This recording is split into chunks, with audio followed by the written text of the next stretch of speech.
Olá, tá começando o 97º episódio do Área de Trabalho da Gigahertz, patrocinado nessa semana pela Vero, assinatura de cafés especiais, e pela ExpressVPN. Quem tá falando aqui é o Marcos Mendes, e assim como toda semana, a Bia Kunz e Garota Sem Fio também tá por aqui. Tudo bom, Bia? Tudo bem, Marcos? Olá, e eu já tô preparando o meu cafezinho aqui pra gente começar a nossa gravação. Feriadão, mas aquele feriado de quarta-feira, né? Meio esquisito, assim, nem é feriado, né? Quase não conta, né? Pois é, né? Quase não conta. Ele só serve pra apertar a semana, pra correr de segunda e terça pra fazer o feriado na quarta-feira acontecer, depois quinta e sexta resolveu que acumulou mesmo assim por conta do feriado, mas é melhor que não ter, né? Então... vamos lá. Pelo menos a gente coloca as coisas atrasadas em dia. Eu, pelo menos, faço isso, né? Pois é, né? E hoje o StreamYard, que é a plataforma que a gente usa pra gravar aqui, deu um baile na gente, mas agora tá tudo certo. A gente vai começar aqui com os follow-ups em relação às últimas semanas. E a gente comentou sobre rotinas, né? Tem comentado sobre apps que ajudam a mudar a rotina, adaptar, etc. E o Douglas Bridrosa falou de uma figurinha que geralmente é carimbada, mas que a gente não falou por aqui ainda, que é o Duolingo.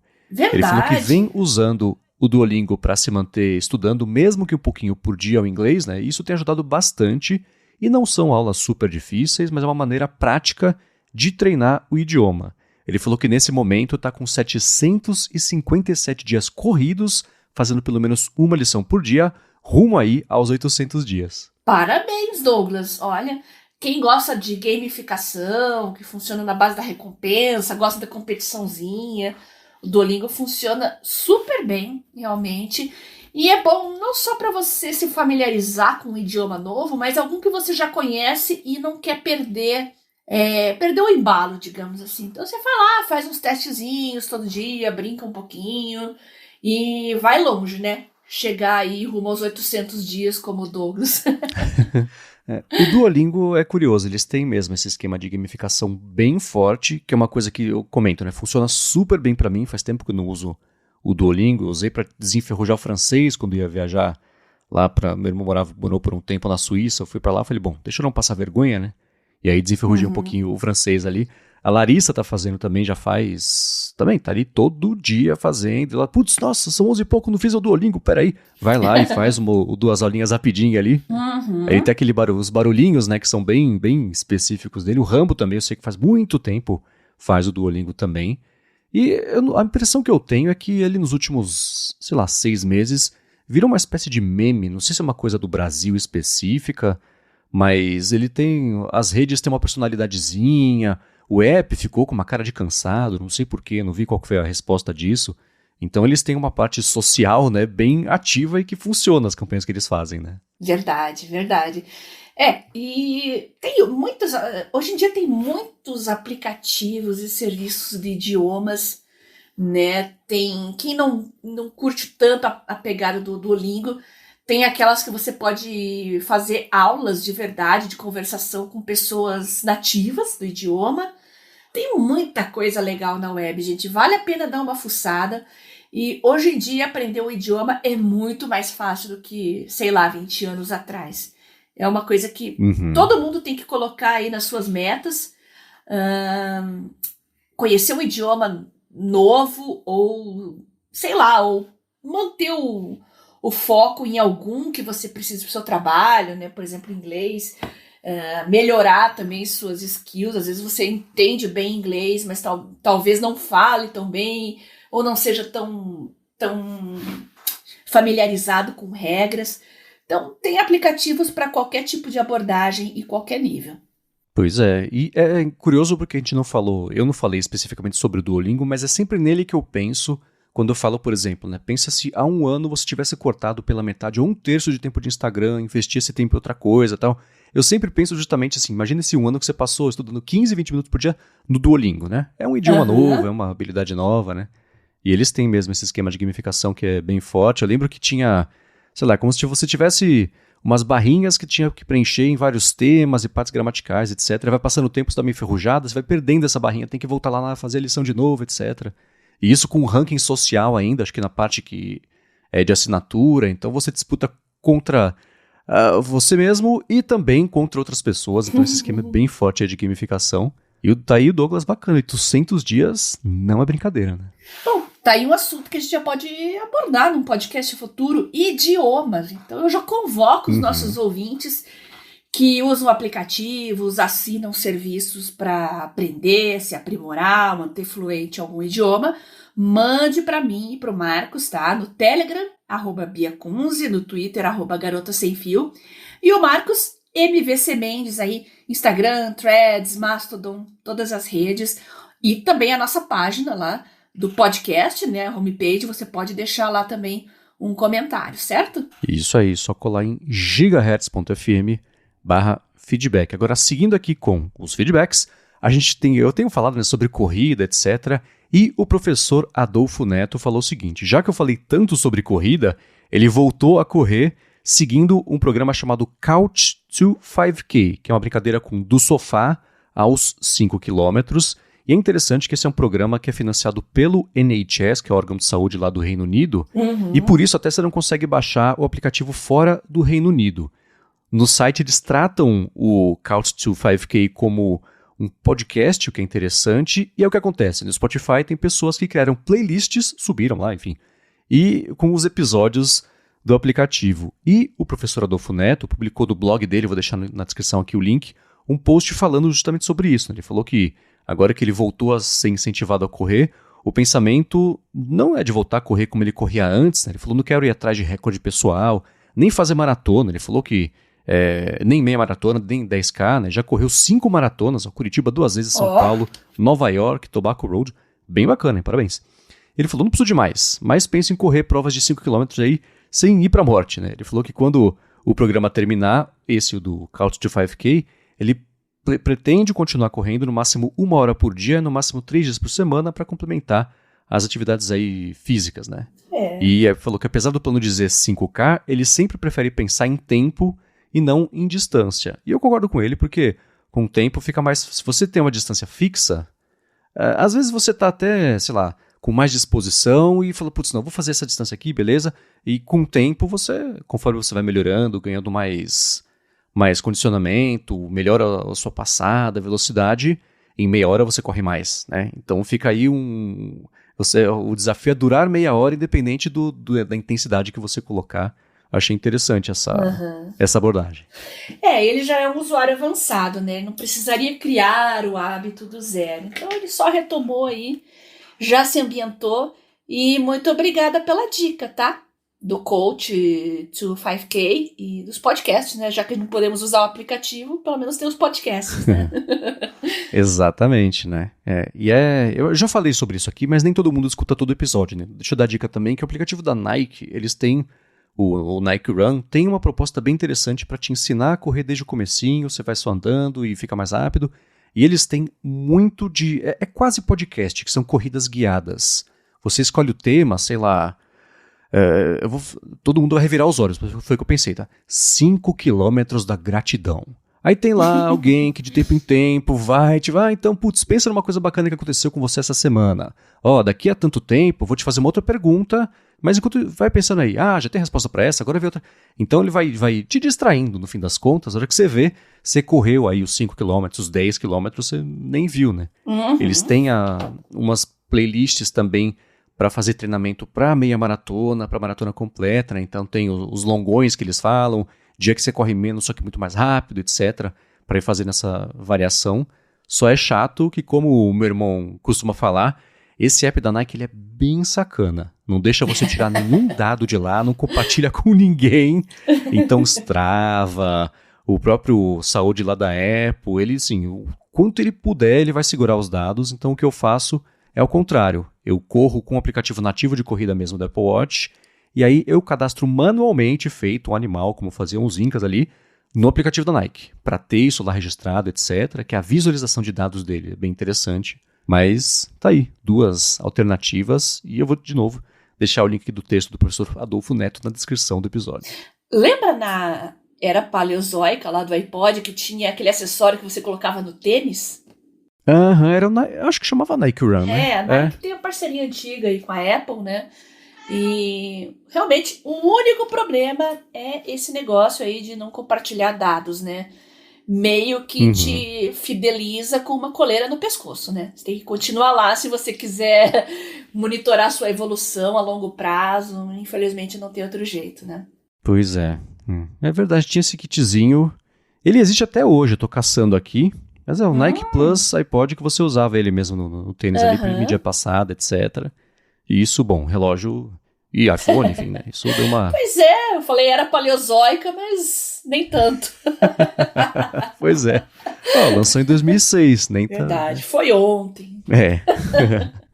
Bom, eu vou seguir aqui com os follow-ups e falar sobre a Remarkable, que a gente costumava falar mais, faz umas semanas que ela tá meio sumida, mas antes disso, eu vou tirar um minuto do episódio para agradecer a Vero, assinatura de cafés especiais, que segue oferecendo desconto ou uma série de presentes para você que for em Vero com 2 Os, veroo.café/ADtrabalho e assinar o plano anual ou mensal para receber em casa um café bem gostoso. Eles fazem o seguinte, todo mês, para quem assina, eles mandam um café especial. Eles procuram por produtores de café especial por todo o Brasil e mandam uma vez por mês, sempre também com um presentinho ali, uma coisinha gostosa que harmoniza bem com o café do mês. Agora em abril foi cookies de laranja, agora em maio eu não sei. Estou esperando chegar minha caixa aqui, vai chegar nos próximos dias para eu saber o que é.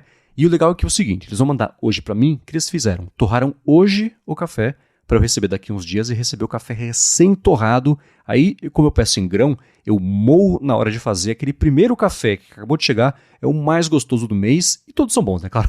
Mas ainda assim, é o que acabou de torrar, acabou de moer. É muito gostoso. E você pode escolher se você quer receber ele em grãos, que é como eu faço. Se quer torra clara, se quer torra escura. Você pode... eu recebo um saquinho de cada, por exemplo, né? Se você não tiver um moedor, eu já falo sobre isso, mas se você não tiver moedor em casa, você pode pedir ele já moído, vem em pó. Se você quiser, pode pedir em cápsula para usar na sua maquininha de expresso. E o café vem sempre com uma explicação de quem que é o produtor, qual que é a região, né, pontuação, altitude, as características, né, para você ir procurando ali e aprendendo a degustar mesmo o café. E sobre o moedor que eu falei é o seguinte, se você for em vero.café/ADtrabalho e fizer a assinatura do plano anual, que tem 17% de desconto em relação ao preço da assinatura mensal, você vai ganhar um monte de presente, incluindo um moedor manual. Então já bota aí já recebe em grão, já bota o moedor manual aí para trabalhar, ou você vai trabalhar para fazer a moagem do seu café, e além disso você recebe também uma prensa francesa, que é um jeito super gostoso de fazer café, recebe também 100 gramas de café de grãos surpresa aí, extra, e também recebe um guia de preparo. Já se você assinar o plano mensal, você recebe R$20 de desconto no primeiro mês da sua assinatura. Faz mais de 3 anos que eu assino a Vero, sempre tive muito satisfeito, sempre muito gostoso. E com esse preço, recebendo desse jeito, vai ser o melhor custo-benefício do melhor café que você vai fazer em casa, ainda por cima com presente, com desconto. Então vai lá, vero.café/ADtrabalho, link na descrição, ou então você pode usar só o cupom ADTrabalho no checkout lá no site. Muito obrigado a Vero pelo patrocínio de mais esse episódio do Área de Trabalho e pelo apoio a toda a Gigahertz. E lembrando que eles têm opção em cápsulas também, né? Acabei de fazer o meu aqui, minha máquina fica no escritório, para eu não perder o foco. Às vezes eu estou concentrada aqui, quero fazer uma pausinha, não chego nem a sair daqui. E você tem essa opção também. Mas olha, muita gente não experimentou ainda café em grão, moer o seu próprio grão. É uma experiência sensacional.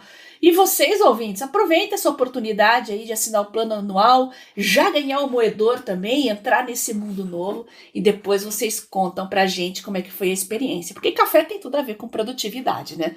Muito obrigado ao pessoal da Vero por apoiar o Área de Trabalho.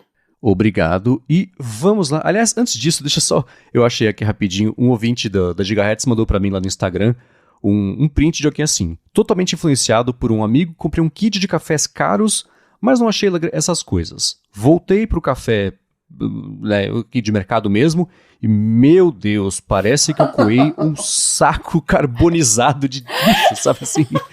E isso é muito verdade, e eu percebo com a Larissa isso, né? Que ela não ligava muito pra café, tomava só de manhã, né? Um cafezinho qualquer lá, em pó, às vezes tinha no hospital mesmo. E, por conta da convivência comigo, com cafés mais gostosos, ela começou a tomar aqui. Um dia ela tomou no hospital e falou, cara, o que é essa água suja, assim?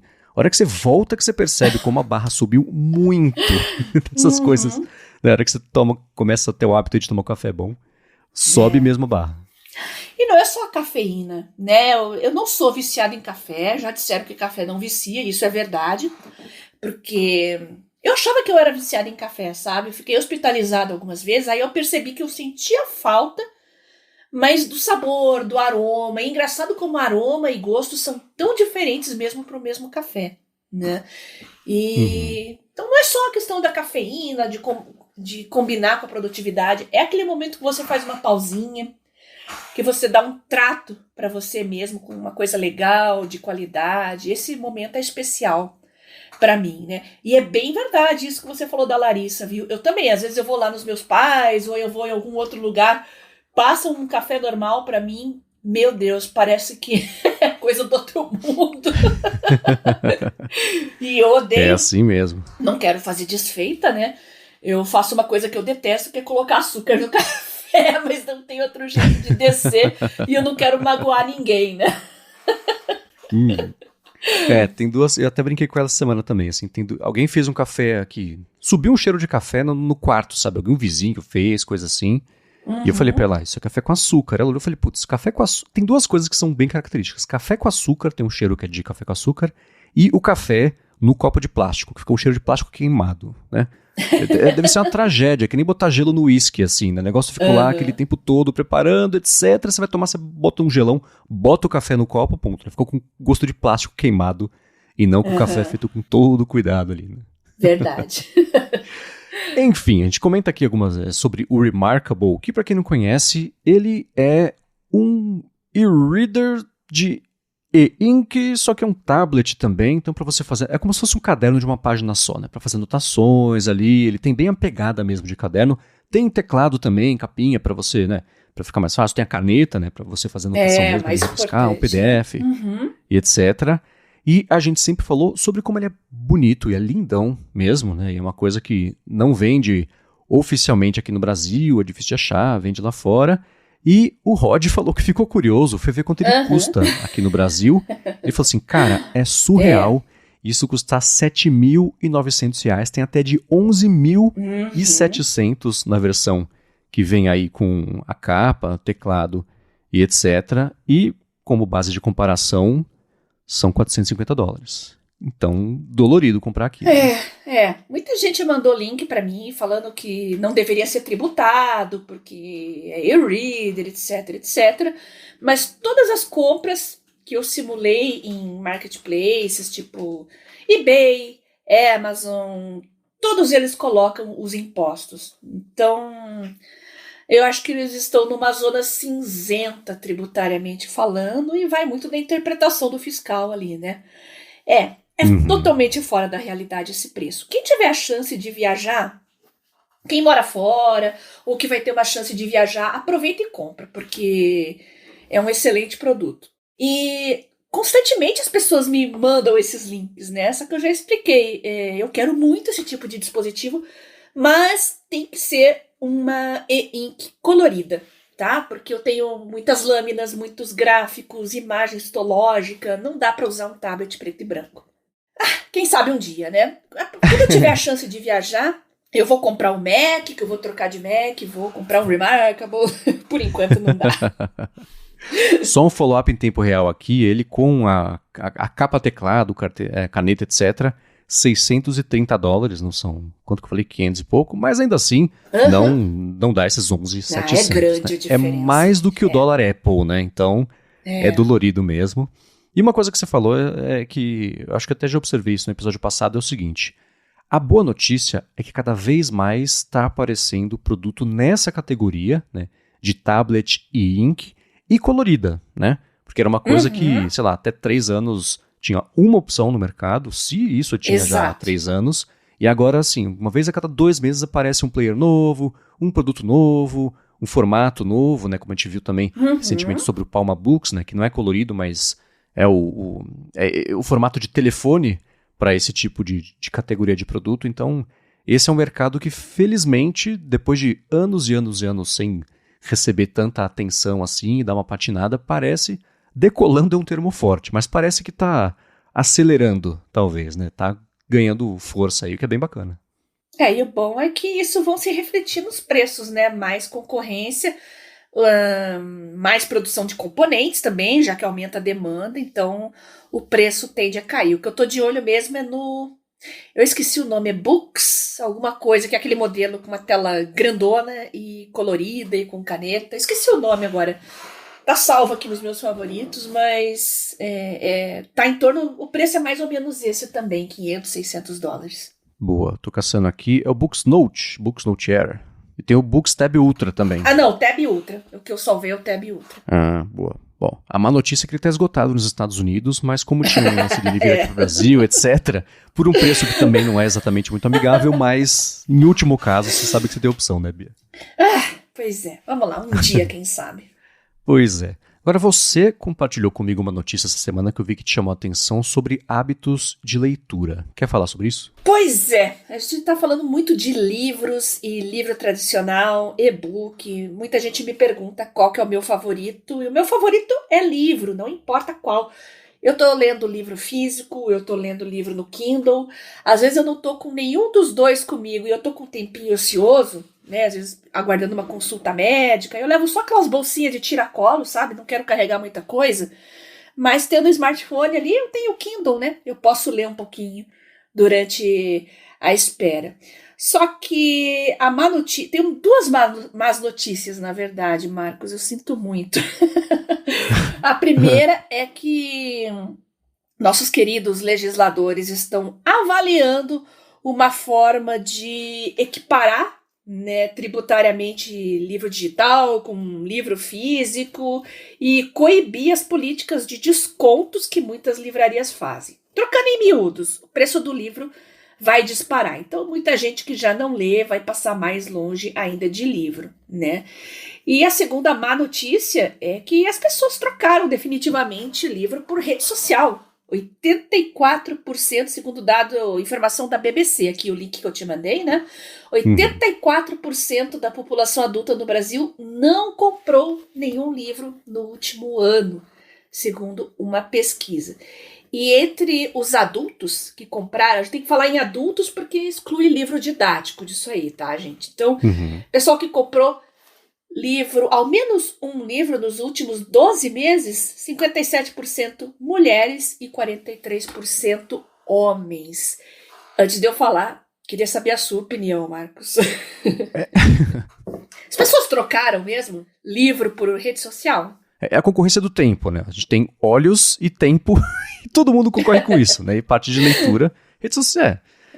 Eu acho que livro sempre foi deixado de lado primeiro contra outras coisas, né? Porque eu acho que essa discussão, tenho certeza que se já existisse podcast em 1940, iam falar, o rádio está roubando o tempo do livro, depois a TV está roubando, o cinema está roubando, o podcast está roubando, a rede social.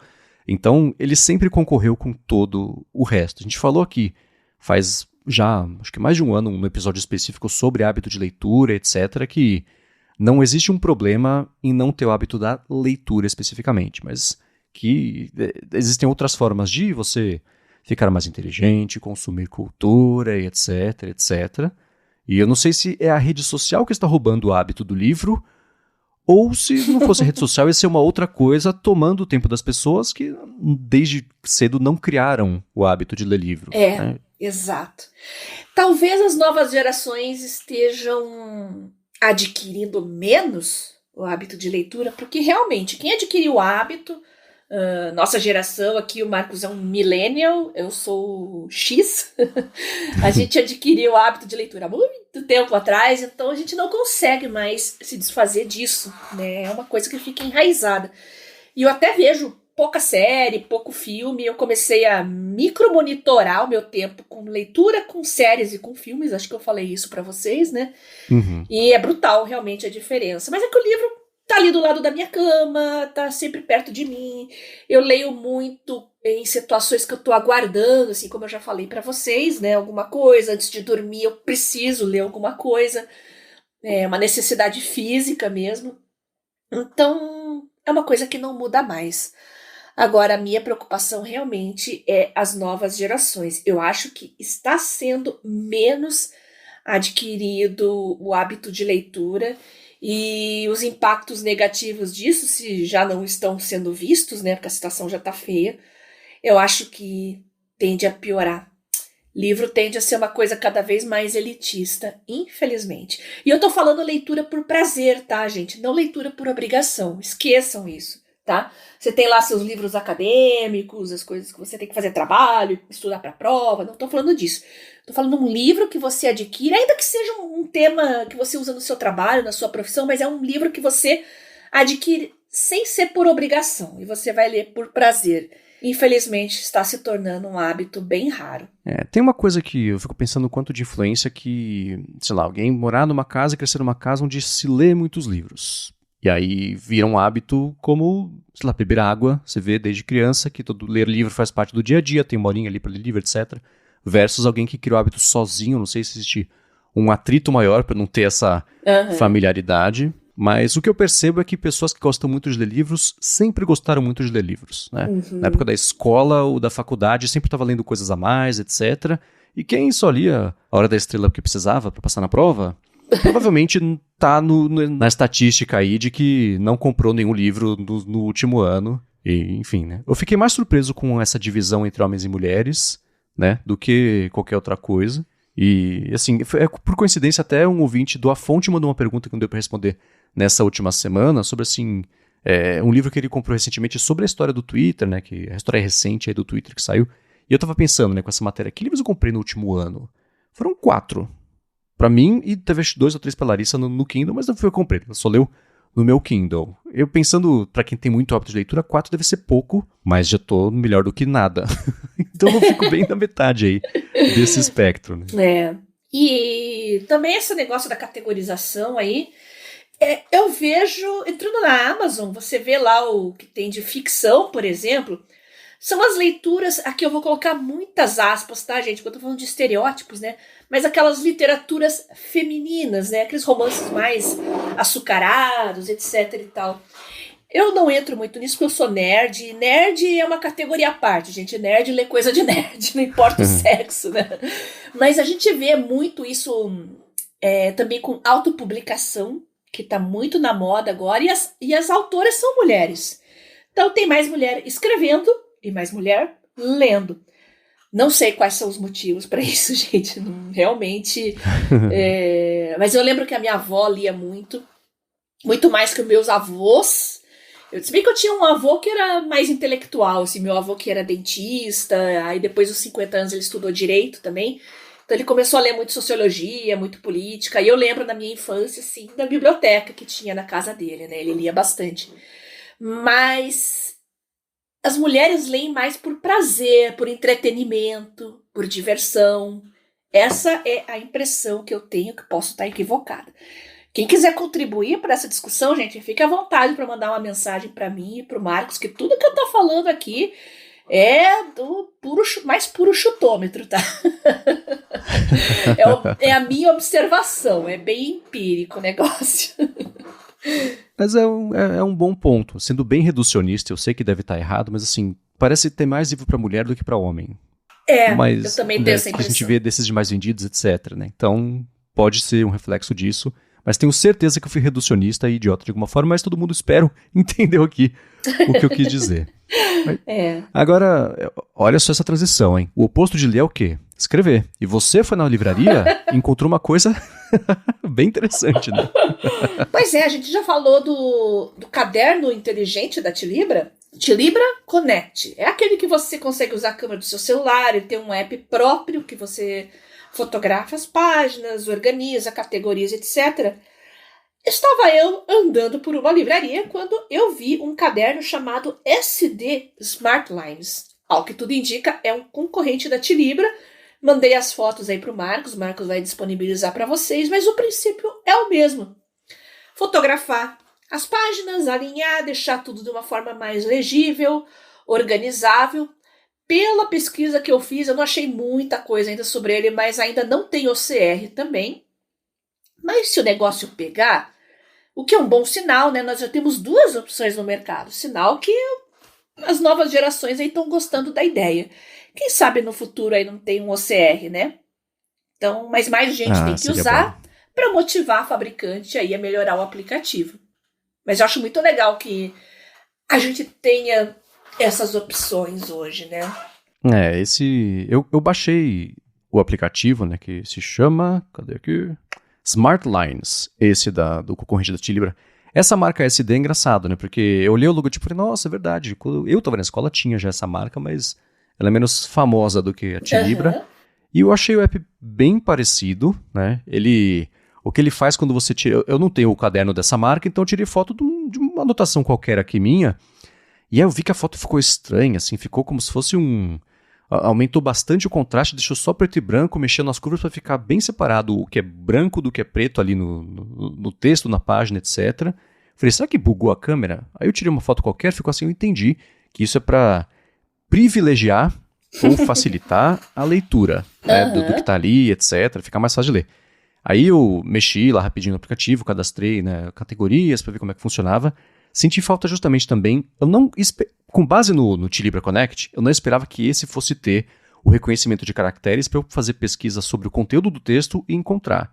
E de fato não tem, né? Então, eu acho que para as pessoas que forem usar isso aí, vale sim mandar esse feedback, porque fica infinitamente mais útil você buscar por um termo de uma anotação que você fez à mão e conseguir encontrar isso sem ter que ficar olhando foto por foto, porque no fim das contas, se você quiser fazer isso com uma pasta de fotos no telefone, você tem um resultado muito parecido. Então, o app é bom ter, mas seria melhor se ele fosse um pouco mais avançado.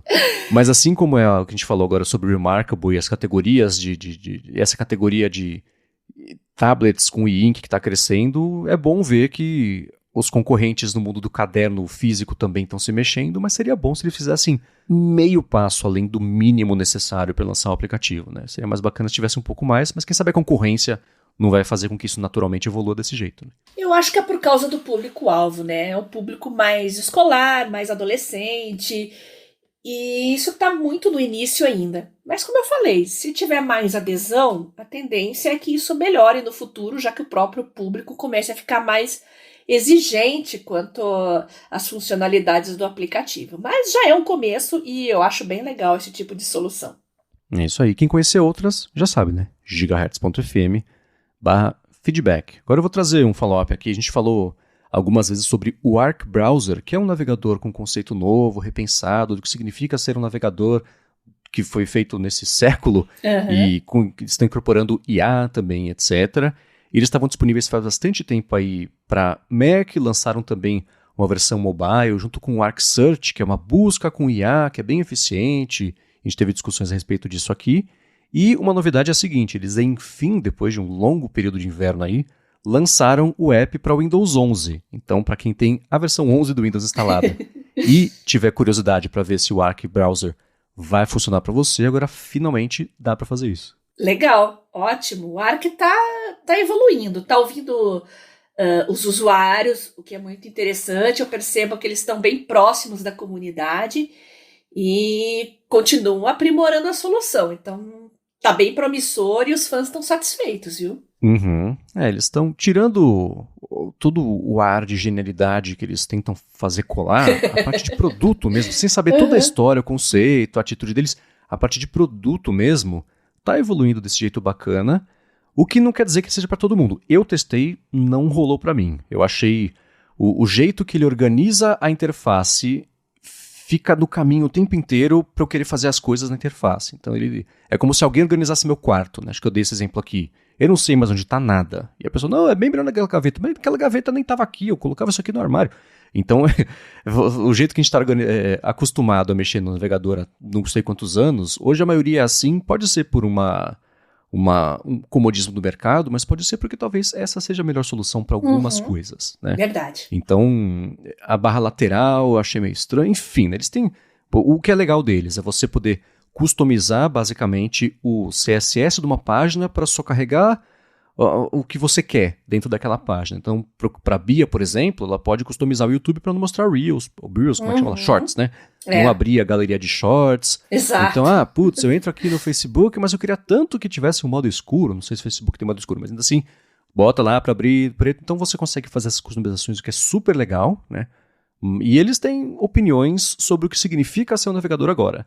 Se você concorda com as opiniões ou não, vai definir se vai ser um navegador para você ou não, né? Para mim não foi, mas acho que vale sim o teste, porque no mínimo pode te fazer repensar alguns dos próprios hábitos aí de navegação e talvez perceber que você não precisa de manter todos eles como faz aí há 10, 15, 20 anos. Meu favorito sempre foi o Firefox, mas agora eu tô usando um pouco mais o Edge da Microsoft também. E pela integração com o Copilot, né? Eu só tô esperando fazer meus upgrades aqui. Eu vou assinar também o Copilot para fazer um teste aí. Tentar explorar o máximo do Copilot Pro aí, trazer um review bacana para vocês. E o legal é que ele tem versão para Linux também. Então tem Android, tem iOS, tem Mac, tem Windows, tem Linux. Então acho bacana isso. E é um bom navegador. Não é tão completo, talvez não supra as necessidades mais dos heavy users, assim, mas eu considero ele um bom navegador. Boa. Então, para quem quiser testar, vai ter link aqui na descrição. Agora, Bia, a gente falou faz algumas semanas aí sobre aplicativos que ajudam a gravar reuniões, etc. E a gente falou na semana passada também sobre o aplicativo TickTick, né, que era uma dica de aplicativo de lista de tarefas, etc. E o Maurício Júnior juntou as duas coisas. Ele falou o seguinte, que além do TickTick, existe um outro app trava-língua que é muito útil, que é o TacTick. T-A-C-T-I-Q.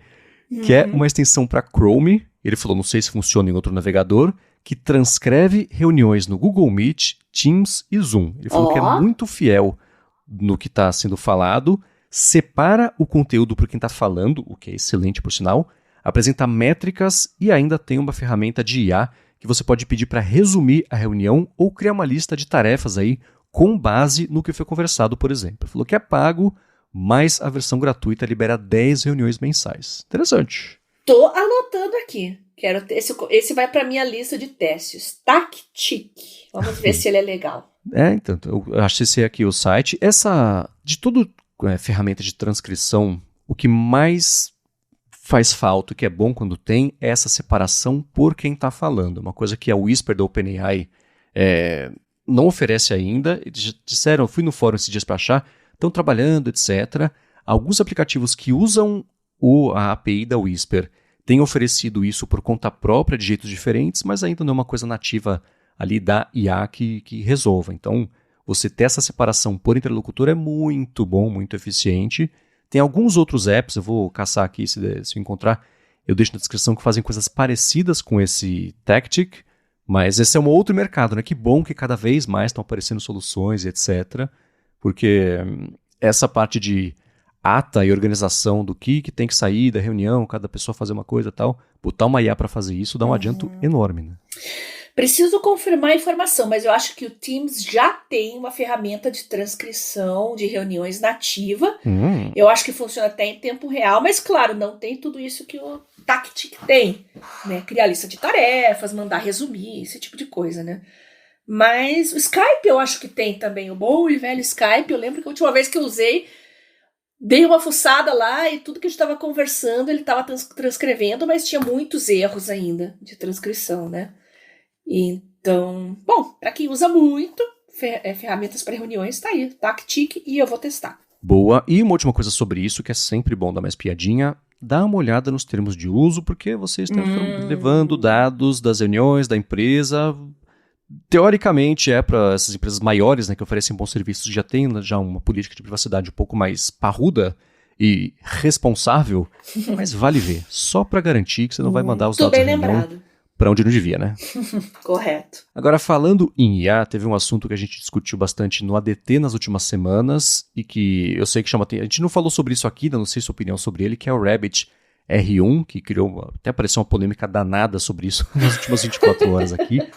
Mas antes de falar sobre isso, eu quero agradecer a ExpressVPN, que também está patrocinando esse episódio do Área de Trabalho e segue oferecendo um desconto enorme, na verdade meses grátis, extras, para você que quer navegar do jeito mais seguro, web afora. VPN é aquela coisa que se você se conecta a Wi-Fi públicos, então o do hotel, acabou de falar de privacidade, né? O do hotel, do shopping, especialmente para trabalhar, os seus dados geralmente são o preço da conexão. Quer dizer que o que você faz, os sites que você acessa, o serviço, podem ser coletados, analisados, compartilhados aí com vai saber quem, mas com o ExpressVPN isso não acontece. A sua conexão passa a ser criptografada, então nem quem oferece a conexão e nem a ExpressVPN sabem quais são os servidores, aplicativos, serviços, os sites, enfim, que você acessa, que você está usando, o que é excelente para sua privacidade. Já uma outra coisa é a seguinte, se você se conectar a ExpressVPN, rotear sua conexão pelos Estados Unidos e acessar o Max, por exemplo, você vê o catálogo de lá. É o que eu faço todo dia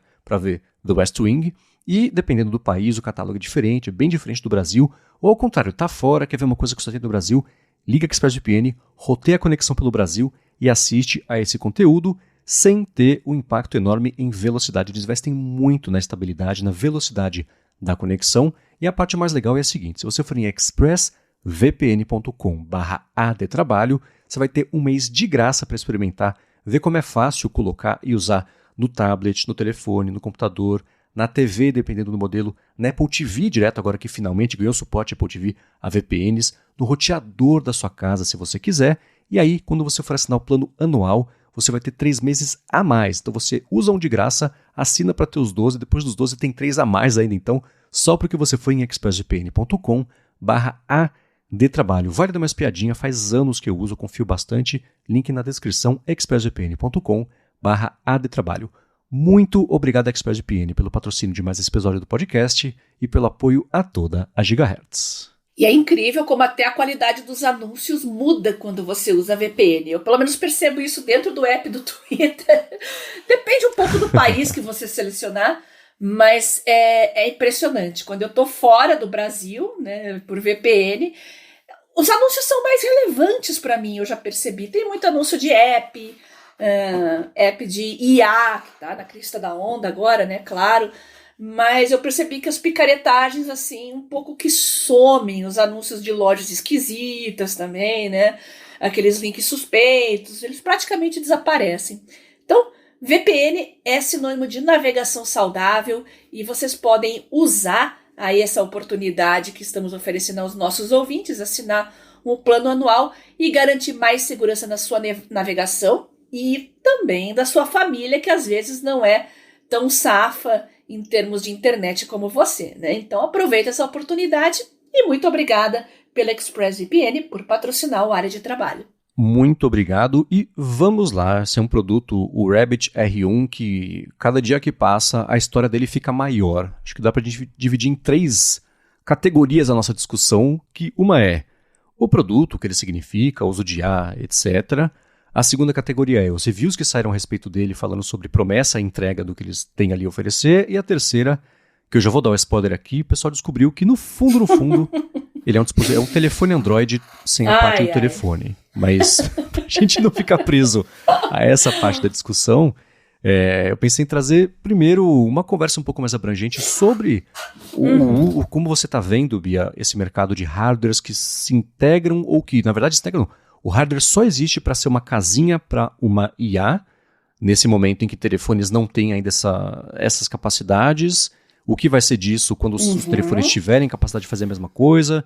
Se eles vão ter, se você vê esperança para isso. Então, uma passada bem rápida. Rabbit R1, quadradinho, pequenininho, tem o que eles chamavam de Rabbit OS com uma IA com agentes. Você pede, escuta, chama meu Uber, ele vai sozinho, né? A promessa é, vai lá no site da Uber, interage sozinho, tem que depender do site por enquanto, interage sozinho, chama o carro para você, mesma coisa com o Spotify, mesma coisa com o DoorDash, que é tipo o iFood dos Estados Unidos, tinha um outro serviço também que eu já esqueci qual que era, o Midjourney, para fazer imagem também, etc.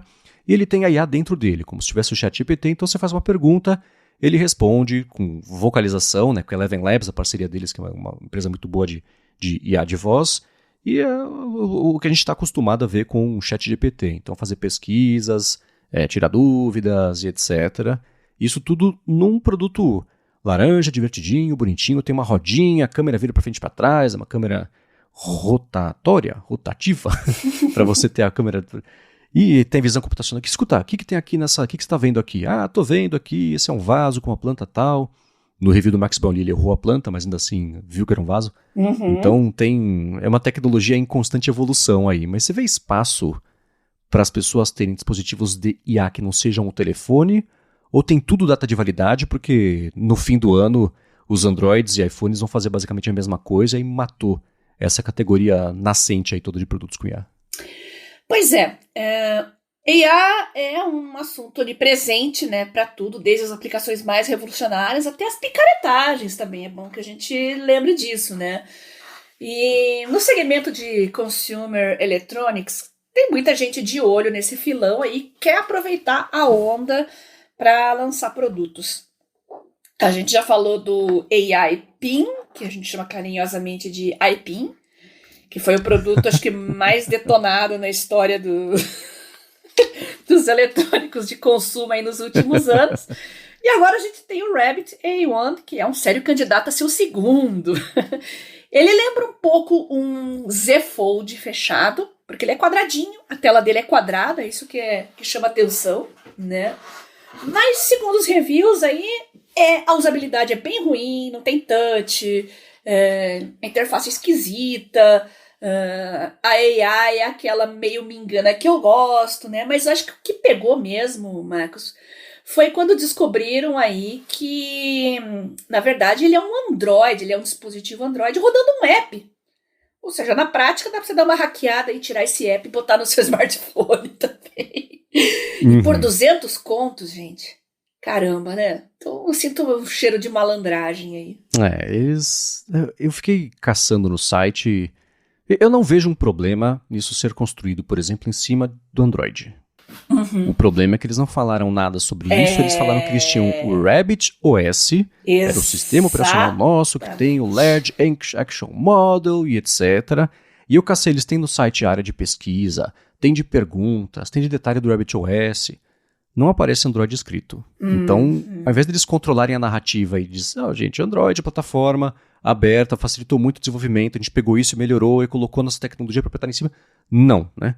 O pessoal descobriu, eles não têm como controlar a mensagem agora mais, e ficou com cara de que eles esconderam, que na verdade fingiram que era deles, quando na verdade era Android. Então, sim, esquece controlar essa narrativa. Né? Eu tenho escrito sobre isso no Mac Magazine, eu posso deixar os links na descrição aqui, sobre tanto do caso do AIPIN, quanto do Rabbit R1 também, como eu vi, e no último fim de semana foi isso. Né? Assim, ele é perfeito para mostrar o que vai ter no iPhone daqui a um ano. Né? Então o prazo de validade dele está super curto, e por isso até, eles na apresentação que eles fizeram semana passada, apresentaram na apresentação, né? Mas outras coisas que vão além desse R1, uma coisa de interface generativa, que é reinterpretar a interface de aplicativos de acordo com as suas preferências, o que esbarra um pouquinho nos boosts do Arc, né, que eu falei de você customizar as páginas, só que voltado para app. Falaram sobre um produto vestível que parece ser um relógio com uma câmera, com visão computacional. Você aponta para o termostato e fala, troca para 20 graus. Que também, assim, termostato, hoje qualquer um dos Estados Unidos já tem controle de voz. Eu não sei se um relógio com uma câmera é exatamente o futuro aí das IAs. Para mim isso vai estar no rosto, vai ser óculos, mas fica um assunto para um outro momento aqui. Mas ainda assim, eu fico, não sei, triste de ver como, tanto no caso do AIPIN quanto no caso desse Rabbit R1, foram ideias que foram lançadas antes de serem produtos. O Max Brownlee falou sobre isso no review dele do R1, que está sendo meio frequente. Né? Temos uma ideia, a gente lança o mínimo do mínimo possível e viável, depois atualiza para fazer funcionar direito. Mas vamos marcar, tipo xixi no cantinho agora para marcar território, falar que a gente lançou primeiro, que chegou primeiro, se estabelecer no mercado que não tem ninguém. Mas você vai fazer isso sem ter o que apresentar, você se queima, você perde a oportunidade, né, de causar uma boa primeira impressão. E fica, o AIPIN não funciona e o R1 é o Android. Pronto, né? O jeito reducionista de falar sobre isso é esse, e é difícil se livrar desses estigmas, né? Uhum. Todas essas propostas de uso que eles apresentaram, vamos falar a verdade, é uma coisa que dá para colocar no smartphone, e até melhor, porque eu acho que as pessoas gostariam de ver isso em seus smartphones e não ter um dispositivo à parte para isso. Para que você vai carregar um smartphone e um dispositivo de AI à parte? Não faz sentido, né? Mas o que vai dar mais trabalho agora é recuperar a confiança das pessoas aí depois que falaram aí que eles tinham um sistema operacional próprio, mas que era um Androidzinho modificado ali. E quando perde a confiança, gente, complicado recuperar, né? Pois é. Assim, eu concordo com você, né? Muito disso vai chegar em telefones em breve, etc. Então você... o jeito não deve ser assim, mas assim, o jeito que todo mundo imagina que pode ser, né? O Google Assistente agora vai ter IA. Você faz tudo que você faz no ChatGPT, com visão computacional. O que é isso aqui? Ele fala, quantas calorias tem no prato, etc. Na Siri, a mesma coisa, que talvez não seja a Siri, mas ainda assim, no iPhone essas IAs também. Ainda assim, eu vejo valor no dispositivo separado para fazer algumas tarefas de IA que não necessitem que você tire o telefone do bolso, né? Um exemplo que eu sempre dou, que eu acho ótimo do que a gente tem hoje em dia, é o seguinte, né? para quem está no ecossistema da Apple, você está usando os AirPods ouvindo música, está de relógio, alguém liga no seu telefone, você vê no relógio quem é, você aperta os AirPods e atende a ligação. Né? Você desmembrar essas coisas no seu dia a dia, fica mais cômodo, tudo bem, o que custa tirar o telefone do bolso, mas não é por aí a conversa. Conversa sobre... Eu não quero andar no meio da rua e tirar o telefone do bolso para atender uma ligação. Pode custar um telefone, né? Dependendo de onde você estiver andando. Tem esse aqui um excelente ponto, né? Então eu acho que essas evoluçõezinhas de acessórios de tecnologia para complementar podem funcionar, mas por que a comparação é assim? A hora que o telefone fizer isso vai ser muito melhor, porque esses aparelhos não tem como se conectar aos telefones do jeito que o próprio sistema faz, né? Mesmo no Android não tem como integrar nesse nível. E muita gente fala assim, então a culpa na verdade... A culpa não, mas se a Apple fosse mais aberta, o AIPin, o Rabbit poderiam se conectar ao telefone, eles poderiam ter mais processamento, eles poderiam oferecer mais recursos. E o contra-argumento é assim, então precisa dele para quê mesmo, ao invés de ser um aplicativo?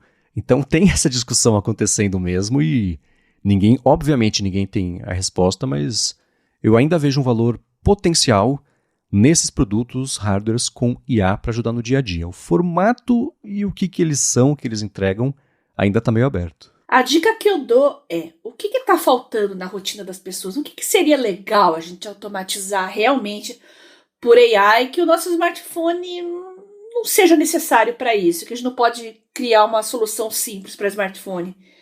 Com certeza tem. Alguém vai achar e vai ficar rico. Pode anotar. Exato. Então esse mercado ainda vai seguir tateando. Fico triste de ver que essas iniciativas todas de hardware, uma coisa diferente, todas elas estão se estabacando de cara no chão, né? Porque eu sinto falta dessa sensação mais vibrante de criatividade, de lançar só mais um telefone que tem X, né? Então, fazer coisas novas, diferentes é legal. O próprio Rabbit R1, ele tentou ser divertidinho, é laranja, é quadradinho. Ele foi feito pelo pessoal que fez o Playdate da Panic também, que é uma empresa hypada aí, o Teenage Engineering. Então, tentou, né? O AIPin também, eu acho ele bonitinho, né? Falhou miseravelmente, custa $700 com mensalidade ainda para não fazer nada, etc. Fica uma outra discussão, né? Então, e no review do Max Boyle, ele falou, cara, assim, 4 horas de bateria. Eles atualizaram ontem, que a gente tá gravando aqui, que melhorou a bateria, etc. Mas ele falou, cara, tudo de acordo, tá sem bateria. Preciso carregar. Demora um monte pra carregar a bateriazinha pra eu poder usar por 4 horas e acabar de novo. Então é uma pena, né? Agora, Bia, você falou uma coisa que eu tô pensando aqui, né? De encontrar hardware que faça coisas específicas mesmo, que tenham utilidade, motivo para existir, etc. Você consegue pensar numa situação de uso do seu dia a dia para qual um hardware que não seja o telefone seria útil, especialmente quando a gente fala sobre IA, tentar juntar essas coisas todas, ou é uma coisa que está tão nova ainda que a gente nem conseguiu perceber onde que tem oportunidade de se entrar na nossa vida de um jeito que seja útil, que privilegie produtividade, às vezes na sala de aula. O que você sente falta que poderia ser resolvido com IA, mas não necessariamente só por um aplicativo ou um telefone que tenha já IA embutida? Olha, quem está com as mãos ocupadas, por exemplo, um dentista, isso é uma coisa que eu sempre vivi na minha prática, né? De repente você precisa acionar alguma coisa ali, uma coisa que um assistente não possa fazer, porque ele também está com luvas no momento, né? Não sei dizer especificamente o que, mas eu tô dando a deixa, né? Médicos também. Pode ser que tenha alguma aplicação de campo profissional. Acho que dá para começar a explorar por aí. Preciso pensar melhor no assunto, mas eu já dei uma deixa aí. Outras profissões, talvez, que estejam ocupadas, que exigem uma atividade manual ali, que a AI possa ajudar para checar listas, para repassar processos, obter alguma informação da web, não sei. Eu acho que dá para pensar nisso, sim. E eu repasso a bola para os nossos ouvintes. Acho que dá para a gente começar a pensar nisso no campo das aplicações profissionais. Vão ser um pouco de nicho no começo? Vão. Mas tende a crescer e ampliar para outras áreas também. O que vocês acham? Ótima ideia. gigahertz.fm/feedback ou falem com a Bia no Telegram ou comigo lá no Instagram ou no Threads. Agora, para finalizar o episódio de hoje, eu vou trazer a pergunta do João. Ele falou o seguinte: estou a fazer mestrado, lá em Portugal provavelmente, e preciso resumir um monte de documentos. Há alguma ferramenta de IA gratuita que me ajude para potencializar o trabalho? Bom, tem muita muita solução, muito serviço comercial hoje com background aí de ChatGPT, né, para PDFs. Eu todo dia recebo propaganda aqui de alguma solução nova para PDF. Mas claro, elas têm um número limitado de tokens no modo gratuito. É o mal que todas sofrem, né? Agora, quando eu tenho bastante documentos para resumir, ou pelo menos para saber, assim, detalhes que eu não quero ficar lendo um por um, eu uso o próprio Copilot, João. Tá bem legal nesse sentido, tá bem avançado, tá veloz, mesmo na versão gratuita. Então eu sugiro que você explore um pouquinho o Copilot e eu espero no futuro aí ver se tem alguma diferença pro Pro, que eu também tô bem curiosa. Só que eu não tenho máquina no momento para analisar muitos PDFs ao mesmo tempo. Quando eu tiver, eu vou pegar uma centeninha ali de artigos. Eu quero ver se eles se saem tão bem. É um bom teste. Eu vou recomendar o seguinte. João, vai no aistudio.google.com. É um lugar de uma espécie de playground que hoje em dia está do Google para o Gemini 1.5 Pro, que tem o contexto de janela lá de 1 milhão de tokens. E ele permite que você suba imagens, vídeos, áudio, arquivos e trabalhe a partir disso. Com essa janela de 1 milhão de tokens, que é a maior que tem hoje em dia dessas ferramentas todas, e sendo gratuito, né, nesse momento pelo menos, eu acho que vai ser um jeito interessante de você tirar proveito por ser eu estou usando o Playground, mas não é um produto, né? Então é uma coisa que eles estão lá disponibilizando o modelo para você testar, interagir, etc. Não vai ter, por exemplo, coisas que você costuma ter no ChatGPT direto, que é acessar de um jeito rápido ali o histórico. Ele é uma janela que você manda o documento e fala, escuta, e aí? E você vai interagindo, né? A vantagem dele é mesmo ter esse 1 milhão de tokens, porque dá para subir documentos gigantescos, livros, né, inteiros, e você consegue puxar a partir do seu Google Drive, do Google Cloud, não precisa mandar direto ali só na hora, pode ser coisas que você já tem. Você faz o upload só na hora de você colocar ali no chat para interagir, para saber sobre o que você está falando, mas puxando isso do seu Google Drive pode ser um jeito um pouquinho mais integrado aí de fazer. Você tem uma parte rudimentar de instruções de sistema, né, que é para você customizar o tom, deixar, né, estilo, deixar ele mais moldado para o que você espera dele, para o que você precisa dele.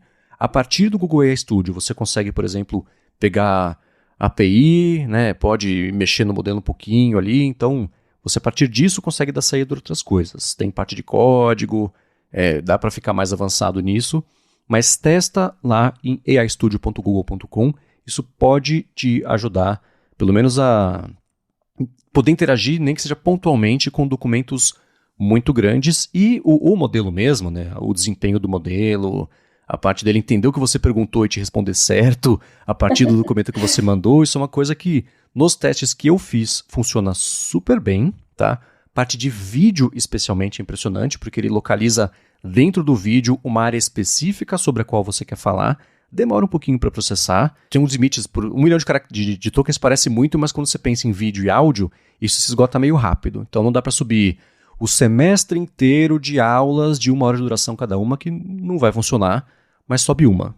E você fala assim, putz, tem um momento aqui, se você pudesse pegar essa aula inteira e decupar em uma apresentação de PowerPoint com 8 slides, colocando um tema principal e 4 bullet points para cada um, como é que você faria? Ele vai ver o vídeo e vai fazer para você.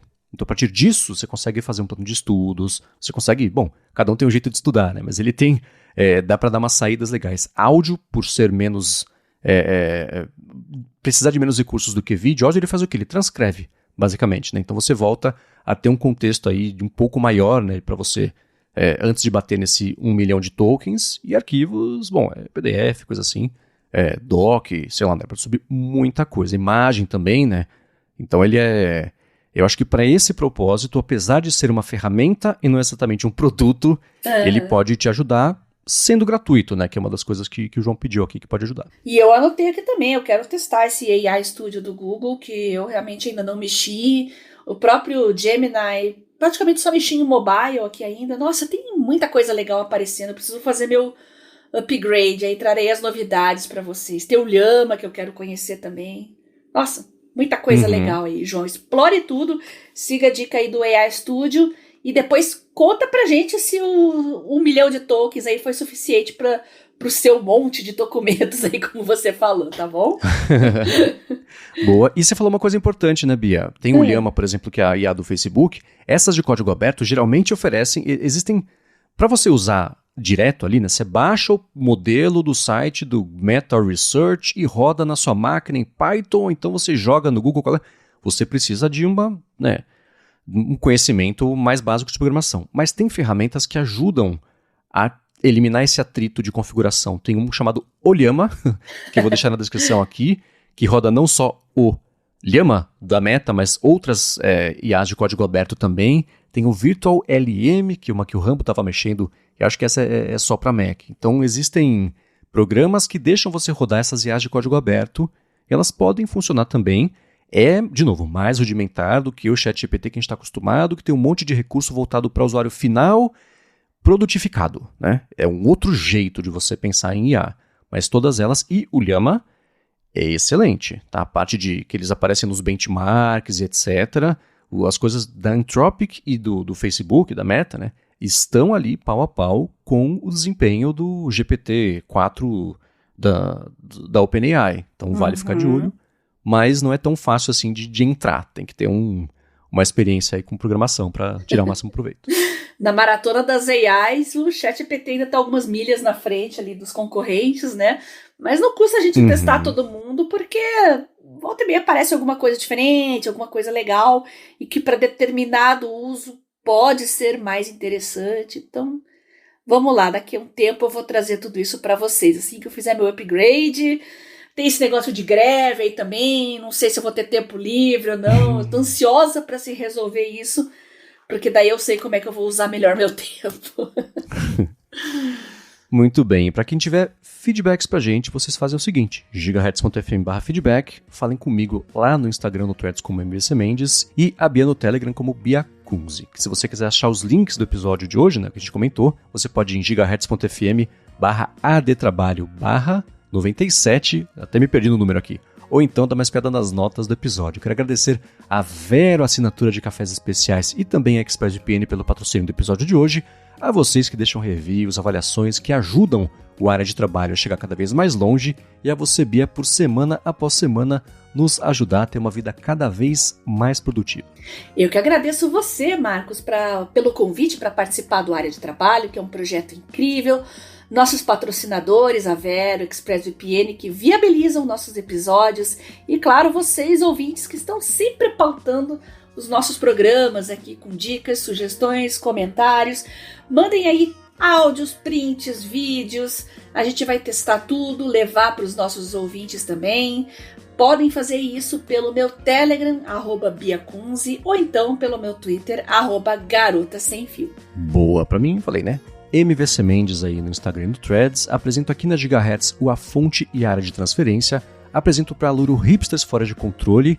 E escrevo todo sábado pro Mac Magazine, no último fim de semana, sobre justamente aí como o Rabbit R1, a parte de funcionalidades e não Android, é o que a gente pode esperar do iPhone com IA aí no futuro. O link vai estar na descrição. Obrigado mais uma vez pela audiência de vocês e a gente volta na quarta que vem. Beijoca sem fio a todos e até semana que vem.